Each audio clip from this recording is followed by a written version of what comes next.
Hi friends, എല്ലാവരും cut off പ്ലസിന്റെ പുതിയ വീഡിയോയിലേക്ക് സ്വാഗതം. അപ്പോൾ SCRT സീരീസ് നമ്മൾ കണ്ടിന്യൂ ചെയ്യുകയാണ്. കഴിഞ്ഞ ദിവസം നമ്മൾ ഓൾറെഡി എക്കണോമിക്സിന്റെ 5, 6, 7 ഓൾഡ് SCRTയുടെ 5, 6, 7 ടെക്സ്റ്റ് ബുക്കുകൾ നമ്മൾ തീർത്തിട്ടുണ്ടായിരുന്നു. അതായത് 5ാം ക്ലാസ്സിലെയും 6ാം ക്ലാസ്സിലെയും 7ാം ക്ലാസ്സിലെയും എക്കണോമിക്സിൽ നിങ്ങൾ പഠിക്കേണ്ട ഭാഗങ്ങൾ ചോദ്യ രൂപത്തിൽ നമ്മൾ പഠിച്ചു പോയിട്ടുണ്ടായിരുന്നു. അപ്പോൾ ഇന്ന് 8ാം ക്ലാസ്സിലെ ചാപ്റ്ററാണ് നമ്മൾ നോക്കുന്നത്. 8ാം ക്ലാസ്സിലെ എക്കണോമിക്സിന്റെ ആണ്. അപ്പോൾ ഇത് നല്ല രീതിയിൽ നിങ്ങൾക്ക് പഠിക്കാൻ പറ്റുന്നുണ്ട് എന്ന് നിങ്ങളുടെ കമന്റ്സിലൂടെയും ടെലഗ്രാമിലൊക്കെ ഇട്ട കമന്റ്സിലൂടെയും പേഴ്സണൽ മെസ്സേജിലൂടെയൊക്കെ എനിക്ക് അറിയിച്ച് നന്ദി. അപ്പോൾ എന്തായാലും നിങ്ങൾ ഇതും കൂടി കാണുക. ഇങ്ങനത്തെ സീരീസ് നിങ്ങൾക്ക് ഇഷ്ടമാകുന്നുണ്ടെങ്കിൽ വീഡിയോ ഒന്ന് ലൈക്ക് ചെയ്യുക, ചാനൽ സബ്സ്ക്രൈബ് ചെയ്യുക. അപ്പോൾ നമുക്ക് നോക്കാം. ഇത് 8ാം ക്ലാസ്സിലെ 7ാമത്തെ ചാപ്റ്ററാണ്. എക്കണോമിക്സിൽ 8ാം ക്ലാസ്സിലെ 7ാമത്തെ ചാപ്റ്ററാണ് നിങ്ങൾ പഠിക്കേണ്ടത്. ഒന്ന് സമ്പദ് ശാസ്ത്ര ചിന്തകൾ എന്നാണ് അതിന്റെ പേര്. അപ്പോൾ അതിൽ കൊടുത്തിരിക്കുന്ന പോയിന്റ്സുകൾ ഇങ്ങനെ നോട്ടാക്കി നമ്മൾ വെച്ചതാണ്. ആധുനിക സാമ്പത്തിക ശാസ്ത്രത്തിന്റെ പിതാവ് എന്നറിയപ്പെടുന്ന ആരാണ്? അത് ആദം സ്മിത്ത് ആണ്. ആധുനിക സാമ്പത്തിക ശാസ്ത്രത്തിന്റെ പിതാവ് ആദം സ്മിത്ത് ആണ്. അടുത്തത് nature and causes of the wealth of nations. അപ്പൊ നമ്മൾ ഇതിൽ വെൽത്ത് ഓഫ് നാഷൻസ് എന്ന ഗ്രന്ഥം മാത്രമേ പഠിച്ച് കാണാറുള്ളൂ സാധാരണ ഇതിൽ. പക്ഷെ അതിന്റെ ഫുൾ ഫോം എങ്ങനെയാണ്? Nature and causes of the wealth of nations എന്നത് ആരുടെ ഗ്രന്ഥമാണെന്നാണ്? അത് ആദം സ്മിത്തിന്റെയാണ്. അതുകൊണ്ട് തന്നെ ആദ്യത്തെ ആധുനിക സാമ്പത്തിക ശാസ്ത്രത്തിന്റെ പിതാവ് എന്ന് വിളിക്കുന്ന ആരാണ്? ആദം സ്മിത്തിനെയാണ്. വെൽത്ത് ഓഫ് നാഷൻസ് എന്ന കൃതി എഴുതിയത് ആരെ എന്ന് ചോദിക്കാറുണ്ട്. ഇത് രണ്ടും PSCയുടെ പ്രീവിയസ് ഇയർ ക്വസ്റ്റ്യൻസ് ആണ്. അതും ആദം സ്മിത്ത് ആണ്. സാമ്പത്തിക പ്രവർത്തനത്തിൽ ഗവൺമെന്റിന്റെ ഇടപെടൽ പരിമിതപ്പെടുത്തി വ്യക്തി സ്വാതന്ത്ര്യത്തിന് കൂടുതൽ പ്രാധാന്യം നൽകുന്ന ലെസേഴ്സ് ഫെയ്സ് സിദ്ധാന്തം അവതരിപ്പിച്ച ആരാണ്? അതും ആദം സ്മിത്ത് ആണ്. സാമ്പത്തിക പ്രവർത്തനങ്ങളിൽ ഗവൺമെന്റ് അധികം ഇടപെടാതെ വ്യക്തികൾക്ക് സ്വാതന്ത്ര്യം നൽകുന്ന തിയറിയാണ് ഇത്, ലെസേഴ്സ് ഫെയർ തിയറി. അപ്പോൾ ഈ ലെസേഴ്സ് ഫെയർ തിയറി സിദ്ധാന്തം അവതരിപ്പിച്ചതും ആരാണ്? ആദം സ്മിത്ത് ആണ്. ഓക്കെ. അപ്പോൾ മൂലധനം അല്ലെങ്കിൽ ദാസ് ക്യാപിറ്റൽ എന്ന കൃതി രചിച്ചത് കാൾ മാർക്സ് ആണ്. മൂലധനം അല്ലെങ്കിൽ ദാസ് ക്യാപിറ്റൽ എന്ന കൃതി രചിച്ചത് കാൾ മാർക്സ് ആണ്. സാമ്പത്തിക ശാസ്ത്ര തത്വങ്ങൾ എന്ന പുസ്തകം രചിച്ച ആരാണ്? ആൽഫ്രഡ് മാർഷലാണ്. സാമ്പത്തിക ശാസ്ത്ര തത്വങ്ങൾ എന്ന പുസ്തകം രചിച്ചത് ആൽഫ്രഡ് മാർഷലാണ്. അപ്പോൾ നമ്മൾ 2-3 ബുക്കുകൾ ഇവിടെ നമ്മൾ പഠിച്ചു. ഒന്ന് വെൽത്ത് ഓഫ് നേഷൻസ് എഴുതിയ ആരാണ്? ആദം സ്മിത്ത് ആണ്. അതുപോലെ ലെസേഴ്സ് ഫെയർ തിയറി കൊണ്ടുവന്ന ആരാണ്? അതും ആദം സ്മിത്ത് ആണ്.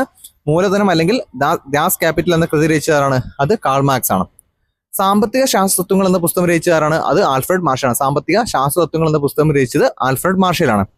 ഉൽപാദന പ്രക്രിയയിൽ തൊഴിലാളികളുടെ പങ്കാളിത്തത്തിന് പ്രാധാന്യം കൊടുത്ത സാമ്പത്തിക വിദഗ്ധനാണ് ആര്? Karl Marx. ഓക്കെ. ഉൽപാദന പ്രക്രിയയിൽ തൊഴിലാളികളുടെ പങ്കാളിത്തത്തിന് പ്രാധാന്യം കൊടുത്ത സാമ്പത്തിക വിദഗ്ധനായിരുന്നു ആര്? കാൾ മാർക്സ് എന്ന് പറയുന്നത്. അതിരില്ലാത്ത ആവശ്യങ്ങളും പരിമിതമായ വിഭവങ്ങളും എന്ന പ്രബന്ധം അവതരിപ്പിച്ച അതാണ്? അത് ലയണൽ റോബിൻസ് ആണ്. അപ്പോൾ PSC ഓൾറെഡി ക്വസ്റ്റ്യൻസ് ഈ ഭാഗത്ത് നിന്ന് ചോദിച്ചിട്ടുണ്ട്. അത് ചോദിച്ചത് ഇവരുടെ പ്രധാനപ്പെട്ട കോർട്ടുകളും അതുപോലെ സിദ്ധാന്തങ്ങളും അതുപോലെ ഇവരുടെ ബുക്സുകളൊക്കെ ഉൾപ്പെടുത്തിക്കൊണ്ട് ഇത് ആരുടെയാണ് എന്നത് ഒരു മാച്ച് ദ ഫോളോയിങ്ങിലായിരുന്നു. അപ്പോൾ തീർച്ചയായിട്ടും ഇത് ക്വസ്റ്റ്യൻസ് വരാൻ ചാൻസ് ഉണ്ട്. അത് വന്നത് ഈ SCRT ടെക്സ്റ്റ് ബുക്കിൽ നിന്നാണ്. അപ്പോൾ അതിരില്ലാത്ത ആവശ്യങ്ങളും പരിമിതമായ വിഭവങ്ങളും എന്ന പ്രബന്ധം അവതരിപ്പിച്ചത് ലയണൽ റോബിൻസ് ആണ്. അതിരില്ലാത്ത ആവശ്യങ്ങളും പരിമിതമായ വിഭവങ്ങളും എന്ന പ്രബന്ധം അവതരിപ്പിച്ചത് ലയണൽ റോബിൻസ് ആണ്. ഉൽപാദന പ്രക്രിയയിൽ തൊഴിലാളികളുടെ പങ്കാളിത്തത്തിന് പ്രാധാന്യം കൊടുത്ത സാമ്പത്തിക വിദഗ്ധൻ ആരാണ്? അത് കാൾ മാർക്സ് ആണ്. ഓക്കെ. ഒരു രാജ്യത്തിന്റെ സാമ്പത്തിക ഭദ്രത മികച്ച സാമ്പത്തിക ആസൂത്രണത്തിന്റെയും ശരിയായിട്ടുള്ള വിഭവ വിനിയോഗത്തിന്റെയും ഫലമാണ് എന്ന ആശയം കൊണ്ടുവന്ന ആരാണ്? പോൾ എ സാമുവൽസൺ ആണ്. ഒരു രാജ്യത്തിന്റെ സാമ്പത്തിക ഭദ്രത മികച്ച സാമ്പത്തിക ആസൂത്രണത്തിന്റെ ശരിയായ വിഭവ വിനിയോഗത്തിന്റെയും ഫലമാണ് എന്ന ആശയം കൊണ്ടുവന്നത് പോൾ എ സാമുവൽസൺ ആണ്. അടുത്തത് അർത്ഥശാസ്ത്രം രചിച്ച ആരാണ്? ചാണക്യനാണ് അല്ലെ. കൗട്ടില്യൻ എന്നറിയപ്പെടുന്ന ചാണക്യനാണ് ഇത് അർത്ഥശാസ്ത്രം രചിച്ചത്. ചോർച്ചാ സിദ്ധാന്തം അവതരിപ്പിച്ച ആരാണ്? ദാദാബായ് നവറോജിയാണ്. ചോർച്ചാ സിദ്ധാന്തം അവതരിപ്പിച്ചത് ദാദാബായ് നവറോജിയാണ്. ഗാന്ധിജിയുടെ ആദ്യ പുസ്തകം PSC ഓൾറെഡി ചോദിച്ചിട്ടുള്ള ക്വസ്റ്റ്യൻ ആണ്. അത് ഈ ടെക്സ്റ്റ് ബുക്കിൽ നിന്നാണ്. ഗാന്ധിജിയുടെ ആദ്യ പുസ്തകം ഹിന്ദു സ്വരാജ് ആണ്. 1909 ഹിന്ദു സ്വരാജ് ആണ് ഗാന്ധിജിയുടെ ആദ്യത്തെ പുസ്തകം. ഗാന്ധിജിയുടെ സാമ്പത്തിക ആശയങ്ങൾ ആദ്യമായി അവതരിപ്പിച്ച പുസ്തകം ഏതാണ്? അതും ഹിന്ദു സ്വരാജ് ആണ്. ഗാന്ധിജിയുടെ സാമ്പത്തിക ശാസ്ത്ര ആശയങ്ങൾ ആദ്യമായി അവതരിപ്പിച്ച പുസ്തകവും ഹിന്ദു സ്വരാജ് ആണ്. ഗാന്ധിജിയുടെ ആദ്യത്തെ പുസ്തകം ഏതാണ്? ഹിന്ദു സ്വരാജ് ആണ്. ട്രസ്റ്റിഷിപ്പ് എന്ന ആശയത്തിന്റെ ഉപജ്ഞാതാവ് ആരാണ്? ഗാന്ധിജിയാണ്. ട്രസ്റ്റിഷിപ്പ് എന്ന ആശയത്തിന്റെ ഉപജ്ഞാതാവ് ഗാന്ധിജിയാണ്. അപ്പോൾ ഓൾറെഡി നിങ്ങൾ ഈ ടെക്സ്റ്റ് ബുക്കുകൾ വായിച്ചിട്ടുള്ളതാണെങ്കിൽ, ഈ ചാപ്റ്റർ വായിച്ചിട്ടുള്ളതാണെങ്കിൽ ടെസ്റ്റിന്റെ PDF-ഉം ഈ ഒരു PDF ഞാൻ നമ്മൾ ടെലഗ്രാം ചാനൽ ഷെയർ ചെയ്തേക്കാം. അപ്പോൾ വായിച്ചിട്ടുള്ളവരാണ് നല്ലൊരു റിവിഷൻ ക്ലാസ് പോലെ കാണുക. ഇനി വായിക്കാൻ സമയമില്ലാത്തവരാണെങ്കിൽ ഈ ക്വസ്റ്റ്യൻസ് എങ്കിലും തീർച്ചയായിട്ടും പോവുക. ഓരോ വരികൾക്കിടയിൽ നിന്ന് നമ്മൾ എടുത്ത ക്വസ്റ്റ്യൻസ് ആണ്. ട്രസ്റ്റിഷിപ്പ് എന്ന ആശയത്തിന്റെ ഉപജ്ഞാതാവ് ഗാന്ധിജിയാണ്. ഓക്കെ. ഗാന്ധിജിയുടെ സാമ്പത്തിക ആശയങ്ങൾ പിന്തുടർന്ന ഇന്ത്യൻ സാമ്പത്തിക ശാസ്ത്രജ്ഞനാണ് JC കുമരപ്പ, ശ്രീമൻ നാരായൺ ധരംപാൽ എന്നിവർ. ഓക്കെ. ഗാന്ധിജിയുടെ സാമ്പത്തിക ആശയങ്ങൾ പിന്തുടർന്ന ഇന്ത്യൻ സാമ്പത്തിക ശാസ്ത്രജ്ഞരാണ് ആരൊക്കെ? JC കുമരപ്പ, ശ്രീമൻ നാരായൺ ധരംപാൽ. അപ്പോൾ താഴെ തന്നിരിക്കുന്നവയിൽ എന്താണ് ഗാന്ധിജിയുടെ സാമ്പത്തിക ആശയങ്ങൾ പിന്തുടരാത്ത ആൾക്കാർ ആര് എന്ന ചോദ്യമൊക്കെ വരാം. അതാരൊക്കെയാണ്? JC കുമരപ്പ, ശ്രീമൻ നാരായൺ ധരംപാൽ. ഓക്കെ. അടുത്ത 1998 സാമ്പത്തിക നോബൽ നേടിയ ഇന്ത്യക്കാരൻ ആരാണ്? അമർത്യ സെൻ ആണ്. 1998 സാമ്പത്തിക നോബൽ നേടിയ ഇന്ത്യക്കാരൻ അമർത്യ സെൻ ആണ്. ക്ഷേമ സാമ്പത്തിക ശാസ്ത്രജ്ഞന്റെ ഉപജ്ഞാതാവ് ആരാണ്? അദ്ദേഹം തന്നെയാണ്, അമർത്യ സെൻ തന്നെയാണ് ക്ഷേമ സാമ്പത്തിക ശാസ്ത്രജ്ഞന്റെ ഉപജ്ഞാതാവ്.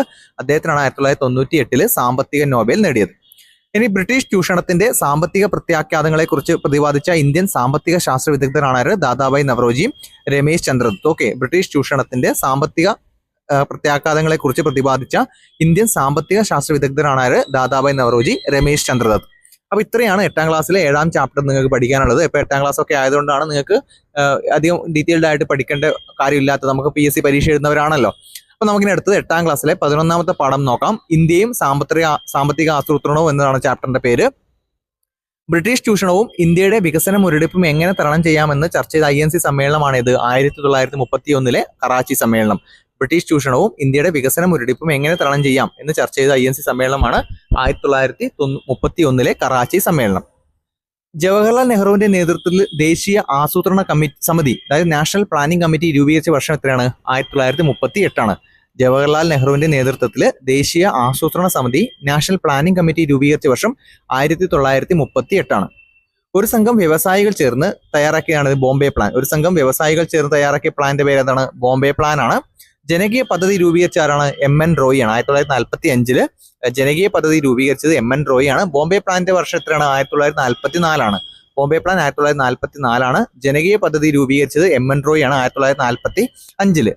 ഇനി സർവോദയ പ്ലാൻ രൂപീകരിച്ച ആരാണ്? അത് ജയപ്രകാശ് നാരായണനാണ്. സർവോദയ പ്ലാൻ രൂപീകരിച്ച് ജയപ്രകാശ് നാരായണനാണ് 1950. സർവോദയ പ്ലാൻ രൂപീകരിച്ച് ജയപ്രകാശ് നാരായണനാണ് 1950. ജനകീയ പദ്ധതി രൂപീകരിച്ചത് MN റോയി ആണ് 1945. നമ്മുടെ ബോംബെ പ്ലാൻ തയ്യാറാക്കിയത് ഒരു സംഘം വ്യവസായികൾ ചേർന്നിട്ടാണ്. ആ ഒരു സംഘം വ്യവസായികളിൽ ഒരു മലയാളി ഉണ്ട്. അത് ആരാണെന്ന് അറിയുന്നവർ താഴെ ഒന്ന് കമന്റ് ചെയ്യുക. ബോംബെ പ്ലാൻ തയ്യാറാക്കിയതിൽ ഒരു മലയാളി ഉണ്ട്. അദ്ദേഹം നമ്മുടെ ഒരു കേന്ദ്രമന്ത്രി കൂടിയായിരുന്നു, മുൻ കേന്ദ്രമന്ത്രി കൂടിയായിരുന്നു. അപ്പൊ അത് ആരാണെന്ന് താഴെ അറിയുന്നവരൊന്ന് താഴെ കമന്റ് ചെയ്യുക. സ്വതന്ത്ര ഭാരതത്തിൽ ആദ്യമായി വ്യാവസായിക നയം രൂപീകരിച്ച എപ്പോഴാണ്? 1948 സ്വതന്ത്ര ഭാരതത്തിൽ ആദ്യമായിട്ട് വ്യാവസായിക നയം രൂപീകരിച്ചത് 1948. അപ്പൊ ഇന്ത്യൻ ആസൂത്രണത്തിന്റെ പിതാവ് എന്നറിയപ്പെടുന്ന ആരാണ്? M വിശ്വേശ്വരയ്യാണ്. ഇന്ത്യൻ ആസൂത്രണത്തിന്റെ പിതാവ് എന്നറിയപ്പെടുന്ന ആരാണ്? M വിശ്വേശ്വരയ്യ. ഓക്കെ, ഇന്ത്യൻ ആസൂത്രണത്തിന്റെ പിതാവ് എന്നറിയപ്പെടുന്ന ആരാണ്? M വിശ്വേശ്വരയ്യ. ഇന്ത്യയുടെ ആസൂത്രിത സമ്പദ് വ്യവസ്ഥ അല്ലെങ്കിൽ പ്ലാൻഡ് എക്കണോമി ഓഫ് ഇന്ത്യ എന്ന ഗ്രന്ഥം രചിച്ചത് ആരാണ്? M വിശ്വേശ്വരയ്യ തന്നെയാണ്. ഇന്ത്യയുടെ ആസൂത്രണത്തിന്റെ പിതാവായിട്ടുള്ള M വിശ്വേശ്വരയ്യയുടെ പ്രസിദ്ധമായിട്ടുള്ള ബുക്കാണ് ഇത്, പ്ലാൻഡ് ഇക്കണോമി ഓഫ് ഇന്ത്യ. ഇന്ത്യയുടെ ആസൂത്രിത സമ്പദ് വ്യവസ്ഥ, പ്ലാൻഡ് ഇക്കണോമി ഓഫ് ഇന്ത്യ എന്ന പുസ്തകം രചിച്ചത് M വിശ്വേശ്വരയ്യാണ്. ആസൂത്രണ കമ്മീഷൻ രൂപീകരിച്ചപ്പോഴാണ്? 1950 മാർച്ച് 15 ആസൂത്രണ കമ്മീഷൻ രൂപീകരിക്കുന്നത് 1950 മാർച്ച് 15. ഇന്ത്യൻ സാമ്പത്തിക ആസൂത്രണത്തിന്റെ ലക്ഷ്യങ്ങൾ ഏതൊക്കെയാണ്? വളർച്ച, തുല്യത, സാശ്രയത്വം, ആധുനികവൽക്കരണം. അപ്പൊ താഴെ നൽകിയിരിക്കുന്നതിൽ ഇന്ത്യൻ സാമ്പത്തിക ആസൂത്രണത്തിന്റെ ലക്ഷ്യങ്ങൾ ചോദിക്കാറുണ്ട്. അത് വളർച്ച, തുല്യത, സാശ്രയത്വം, ആധുനികവൽക്കരണം എന്നിവയാണ് ഇന്ത്യൻ സാമ്പത്തിക ആസൂത്രണത്തിന്റെ ലക്ഷ്യങ്ങൾ. അതുപോലെ ആസൂത്രണ കമ്മീഷന്റെ അധ്യക്ഷൻ ആരാണ്? അത് പ്രധാനമന്ത്രിയാണ്. ഓക്കെ, ആസൂത്രണ കമ്മീഷന്റെ അധ്യക്ഷൻ എന്ന് പറയുന്നത് പ്രധാനമന്ത്രിയാണ്. ആസൂത്രണ കമ്മീഷന്റെ ആദ്യത്തെ അധ്യക്ഷൻ ആരാണ്? അത് ജവഹർലാൽ നെഹ്റു ആണ്. ആസൂത്രണ കമ്മീഷന്റെ അധ്യക്ഷൻ പ്രധാനമന്ത്രിയാണ്. ആസൂത്രണ കമ്മീഷന്റെ ആദ്യത്തെ അധ്യക്ഷൻ ജവഹർലാൽ നെഹ്റു ആണ്. കാരണം നമ്മുടെ ആദ്യത്തെ പ്രധാനമന്ത്രി അദ്ദേഹമാണല്ലോ. ആസൂത്രണ കമ്മീഷന്റെ ആദ്യത്തെ ഉപാധ്യക്ഷനാണ് ഗുൽസാരിലാൽ നന്ദിയാണ്. ആസൂത്രണ കമ്മീഷന്റെ ആദ്യ ഉപാധ്യക്ഷൻ ഗുൽസാരിലാൽ നന്ദിയാണ്. ഇന്ത്യ സ്വീകരിച്ച ആസൂത്രണ മാതൃക ഏത് രാജ്യത്തിൽ നിന്നാണ്? സോവിയറ്റ് യൂണിയൻ ആണ്. ഇന്ത്യ സ്വീകരിച്ച ആസൂത്രണ മാതൃക ഏത് രാജ്യത്തു നിന്നാണ് ചോദിച്ചാൽ അത് സോവിയറ്റ് യൂണിയൻ ആണ്. അണക്കെട്ടുകൾ ഇന്ത്യയുടെ വികസനത്തിന്റെ മഹാക്ഷേത്രങ്ങളാണ്. ജവഹർലാൽ ആര് പറഞ്ഞതാണ് ഈ വാക്ക് എന്നുള്ള ഈ ഒരു സെന്റൻസ് എന്ന രീതിയിൽ ക്വസ്റ്റ്യൻസ് വരാറുണ്ട്. അണക്കെട്ടുകൾ ഇന്ത്യയുടെ വികസനത്തിന്റെ മഹാക്ഷേത്രങ്ങളാണ് എന്ന് പറഞ്ഞത് ജവഹർലാൽ നെഹ്റു ആണ്. ബക്രാനക്കൽ അണക്കെട്ട് ഉദ്ഘാടന വേളയിലാണ് ഇത് നെഹ്റു ഈ വാക്യം പറഞ്ഞത്. അപ്പൊ ഇതൊക്കെ ഓൾറെഡി നിങ്ങൾ പഠിച്ചു പോയിട്ടുള്ള ക്വസ്റ്റ്യൻസ് ആയിരിക്കാം. പക്ഷേ നമ്മളിപ്പോൾ ശ്രദ്ധിക്കേണ്ട ഇതൊക്കെ SCERTയിലെ ഫാക്ട്സുകളാണ്. എല്ലാം SCERTയിലെ ഫാക്ട്സുകളാണ്. അപ്പോൾ ഇതൊക്കെ തീർച്ചയായിട്ടും റിപ്പീറ്റ് ചെയ്ത് വരുന്ന SCERT ഫാക്ട്സുകളാണ്. ആ ഒരു ഇമ്പോർട്ടൻസ് കൂടി നിങ്ങൾ തീർച്ചയായിട്ടും കണ്ട് പോകാൻ ശ്രമിക്കുക. നിങ്ങൾക്ക് ആൻസർ ഓൾറെഡി അറിയുന്നതായിരിക്കാം. പക്ഷെ എന്താണ്, തീർച്ചയായിട്ടും നിങ്ങൾ പഠിച്ചേണ്ടതൊക്കെ ഈ ഒരു അത്രയും ഡീറ്റെയിൽഡ് ആയിട്ട് അല്ലെങ്കിൽ അത്രയും ബൈഹാർട്ട് ചെയ്ത് പഠിച്ചു പോകേണ്ട ഫാക്ട്സ് മാത്രമേ ഇവിടെ നമ്മൾ പറയുന്നുള്ളൂ. ഒന്നാം പഞ്ചവത്സര പദ്ധതി 1900 മുതൽ 1951 മുതൽ 56 വരെ ഊന്നൽ നൽകിയ മേഖല ഏതായിരുന്നു? കാർഷിക മേഖലയാണ്. ഒന്നാം പഞ്ചവത്സര പദ്ധതി 1951 മുതൽ 56 വരെ ഊന്നൽ നൽകിയ മേഖല കാർഷിക മേഖലയാണ്. രണ്ടാം പഞ്ചവത്സര പദ്ധതി 1956 മുതൽ 61 വരെ ഊന്നൽ നൽകിയ മേഖലയാണ് അത് വ്യാവസായിക മേഖലയാണ്. അപ്പോൾ ആദ്യത്തെ പദ്ധതി കാർഷിക മേഖലയ്ക്കാണ്. രണ്ടാം പദ്ധതി വ്യാവസായിക മേഖലയ്ക്കാണ്. മൂന്നാം പദ്ധതി ഏതാണ്? അത് ഭക്ഷ്യ സ്വയം പര്യാപ്തതയ്ക്കാണ്. ഓക്കെ, മൂന്നാം പഞ്ചവത്സര പദ്ധതി 1961 മുതൽ 66 വരെ ഊന്നൽ നൽകിയത് ഭക്ഷ്യ സ്വയം പര്യാപ്തതയ്ക്കാണ്. ഓക്കെ, കാർഷിക രംഗത്ത് 2 ഘട്ടങ്ങളായി നടന്ന പുരോഗതിയാണ് ഇത് ഹരിത വിപ്ലവം എന്ന് പറയുന്നത്. അതിന്റെ ഒന്നാം ഘട്ടം 1960 മുതൽ 1970 വരെയാണ്. രണ്ടാം ഘട്ടം 1970 മുതൽ 80 വരെയാണ്. ഓക്കെ, ഹരിത വിപ്ലവത്തിലൂടെ ഏറ്റവും നേട്ടം കൈവരിച്ചത് ഏത് വിളയുടെ ഉൽപാദനത്തിലാണ് എന്ന് ചോദിച്ചാൽ നെല്ലും ഗോതമ്പുമാണ്. ഹരിത വിപ്ലവത്തിലൂടെ ഏറ്റവും നേട്ടം കൈവരിച്ചത് ഏത് വിളകളുടെ ഉൽപാദനത്തിലാണ് എന്ന് ചോദിച്ചു കഴിഞ്ഞാൽ നെല്ലും ഗോതമ്പുമാണ്. ധവള വിപ്ലവം എന്ന് പറഞ്ഞാൽ പാലുൽപാദനമാണ്. അതുപോലെ നീല വിപ്ലവം എന്ന് പറഞ്ഞാൽ മത്സ്യ ഉൽപാദനം എന്നാണ് പറയുക, മദ്യ ഉൽപാദനം അല്ല, ഇവിടെ കർഷനാണ്. ധവള വിപ്ലവം എന്ന് പറഞ്ഞാൽ പാലുൽപാദനമാണ്. നീല വിപ്ലവം എന്ന് പറഞ്ഞാൽ എന്താണ്? അത് മത്സ്യ ഉൽപാദനമാണ്. ഓക്കെ, അപ്പോൾ പഞ്ചായത്ത് രാജ് നടപ്പിലാക്കിയ ഭരണഘടനാ ഭേദഗതി ഏതാണ്? 73-ാമത്തെയാണ് അല്ലെ. പഞ്ചായത്ത് രാജ് നടപ്പിലാക്കിയിട്ടുള്ള ഭരണഘടനാ ഭേദഗതി 73-ാണ്.